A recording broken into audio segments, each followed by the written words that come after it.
Hey, welcome back to another episode of Brew and Review, the series where we brew a kit from one of the homebrew stores and review it and let you know what we think of it. In this episode, we're going to be reviewing the Soulless Hop Pale Ale from MoreBeer, and that's coming up next.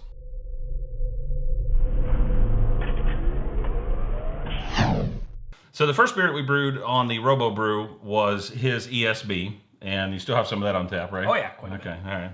You didn't bring anyone else. I know. Come on. It's the kind of guy. And then we did a live brew session with the Soulless Hop Pale Ale kit from MoreBeer.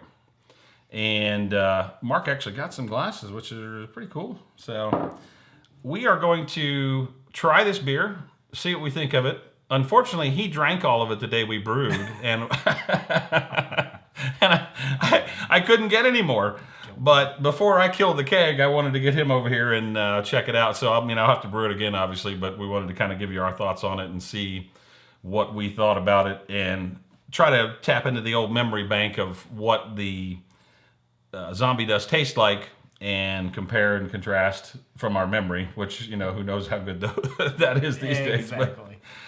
So it was. It had 6 ounces of hops in the kit. I think 3 of them went into the boil, and then 3 of them went into the fermenter for dry hopping.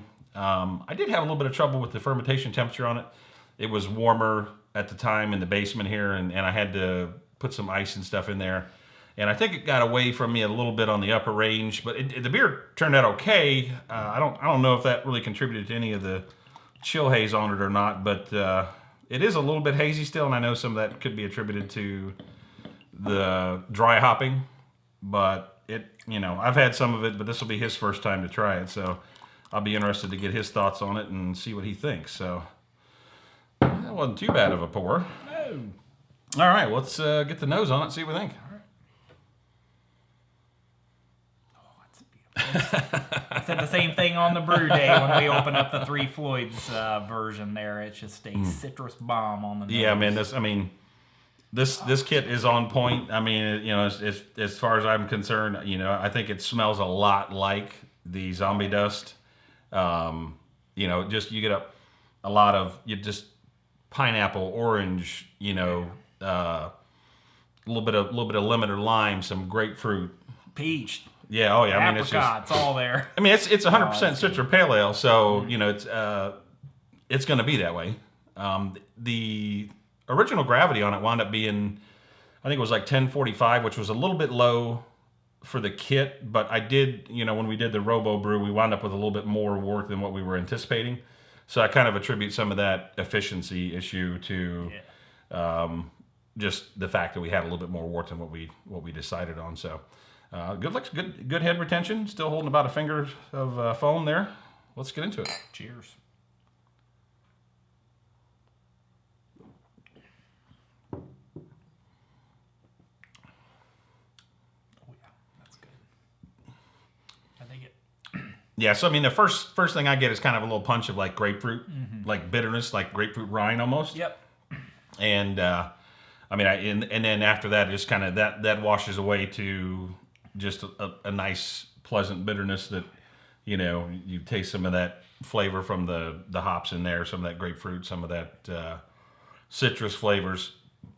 Oh, that's a good beer. It's got a great mouthfeel to it. Mm-hmm. Trying to, without having Three Floyds version here side by side, I'm going to say this is really close. It is really close.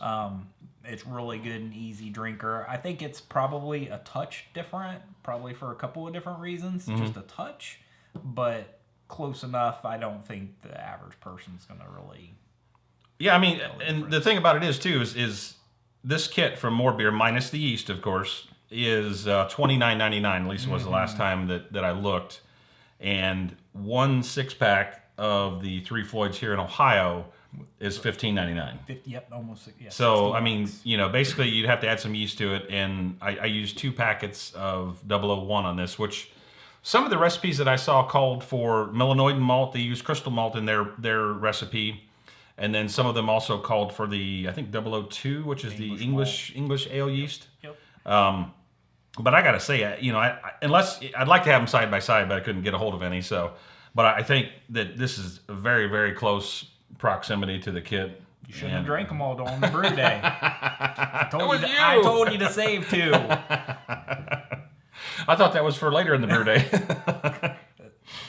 So yeah, I mean, I think definitely that this is a great kit from MoreBeer. I'll link it up down in the description below so you guys can check it out.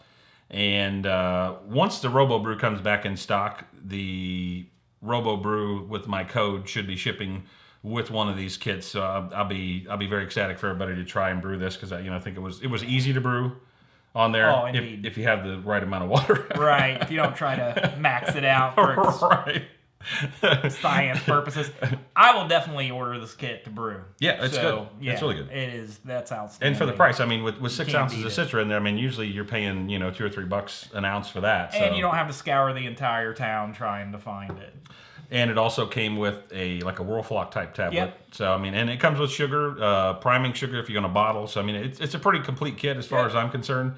And not just because they sent it to me to try it with the RoboBrew. I mean, I truly think that it's a good kit, and I think it's a very close proximity to what the Zombie Dust is. So Totally I think this gets 2 thumbs up from me, Indeed. and 2 from you. So what's that, 4? 4. Yeah. All right. Well, this has been Brian. And Mark. For another Brewing review. We will see you guys on the next one. Cheers. Cheers.